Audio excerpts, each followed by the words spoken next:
Steeped in history, the city of Lancaster has royal ties stretching back to the House of Lancaster in medieval times. Under the title of Duke of Lancaster, Queen Elizabeth II still has large holdings in this picturesque patch of northwest England. Let's explore the best things to do in Lancaster. Number 1. Lancaster Castle. This rise overlooking Lancaster and the River Lune has been fortified since the Romans, and today's castle sprang from the Norman conquest. A lot of the surviving architecture, including the formidable gatehouse, is from a 15th century reinforcement. The reason so much of Lancaster Castle has made it to the 21st century is that this was Europe's longest functioning prison until it closed in 2011. The courtrooms, still in use, have been the scene of some infamous trials. Number 2. Williamson Park. The industrialist and MP Lord Ashton gifted this park to the city at the turn of the 20th century. Williamson Park was extended into the neighboring Fenham Car in 1999, and today totals almost 54 acres. Towering over the lawns and woodland is the Ashton Memorial, which we'll talk about next. Number 3. Ashton Memorial. This spectacular neo-Baroque folly in Williamson Park can be seen for miles and deserves an extra entry. In the 1900s, Lord Ashton had this 50-meter-high monument constructed in memory of his second wife, Jessie. The Ashton Memorial was designed by John Belcher, who contributed an array of historicist buildings to London's cityscape in his career. Number 4. Lancaster Priory Church. As we see it now, this stunning perpendicular Gothic church dates to the 14th and 15th century, when it belonged to a Benedictine priory that had been founded in 1094.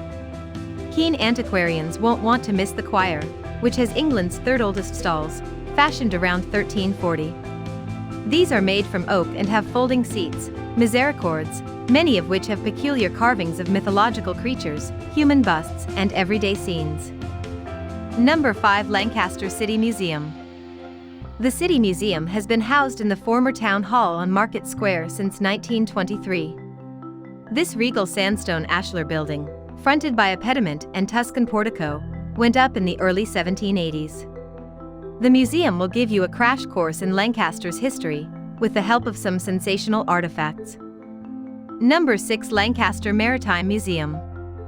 Some way from Morecambe Bay, Lancaster may not seem like an appropriate place for a maritime museum, but the city actually has a long history of shipping. St. George's Quay was among the busiest ports in the country in the 19th century, until the River Lune started to silt up. Number 7. Lancaster Cathedral. A ceremonious Gothic revival monument from the middle of the 19th century, this church was upgraded to cathedral status in 1925. Lancaster Cathedral is built from the same light sandstone as the rest of the city, and improvements continued over the next 60 years.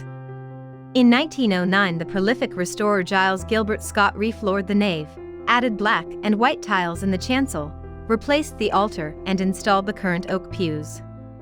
Number 8. Judges' Lodgings. This solemn townhouse is the oldest residence in the city, even if it has an 18th century Georgian facade. Behind this, the building has material dating back to Tudor times, like the fireplace in the entrance hall, which was installed in the 1550s. For roughly 150 years until 1975, the house was in the hands of the county magistrates and used as accommodation for visiting judges. Number 9. Forest of Bowland. While the Lake District is world famous for its natural beauty, there's another less heralded scenic region on Lancaster's east shoulder. The Forest of Bowland, despite the name, is mostly treeless peat moorland, with dominant gritstone fells reaching heights of more than 500 meters. Number 10. Lancaster Canal. This waterway was begun in 1892 and built over the first decades of the 19th century. It was intended to serve a big swathe of northwest England, from West Houghton near Bolton to Kendal, 70 miles north. The canal was never finished and was superseded in the mid-19th century by railways. Hope you liked this video. For more videos, please subscribe to our channel.